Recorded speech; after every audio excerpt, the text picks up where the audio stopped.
ሁኔታውና አውዱ ወሳኝ ነው። ስላለው ሁኔታ ያስቡበት።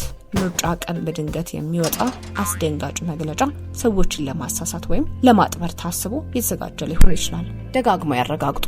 መረጃውን ያገኙት ከታመኑ የዜና ድረገጾች መሆኑን ወይም እውነታውን ከሚያረጋግጡ ገጾች ፋክት ቼኪንግ ፔጅስ ከሚባሉት ጋር በማስተያየት አነጻጽሩት።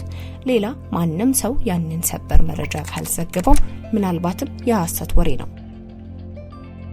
በትኩረት ይመልከቱትና ያዳምጡ። በቪዲዮዎች ላይ ከሰው የሚመስሉ የቃላት አጠቃቀሞች፣ እንግዳ የሆኑ መቆራረጦች፣ የማይጣጣሙ መብራቶች፣ ያልተለመዱ አይኖች ወይም ከመጠን በላይ ለስላሳ የቆዳ ገጽታዎች ሁሉም የኤአይ የማጭበርበር ድርጊት መኖሩን ሊጠቁሙ ይችላሉ። ለሌሎች ያጋሩ። ያጋጠሙትን ማናቸውም የማጭበርበር ሙከራዎች ለቤተሰብና ለጓደኞቹ ማካፈል እነሱም ደህንነታቸውን እንዲጠብቁ ሊረዳቸው ይችላል። ማጭበርበር ድርጊቶች ለፖሊስ ማሳወቅ ግንዛቤን ለማሳደግና አጭበርባሪዎቹ እንዲያዙ ወይም እንዲገቱ ለማድረግ ጭምርም ይረዳል።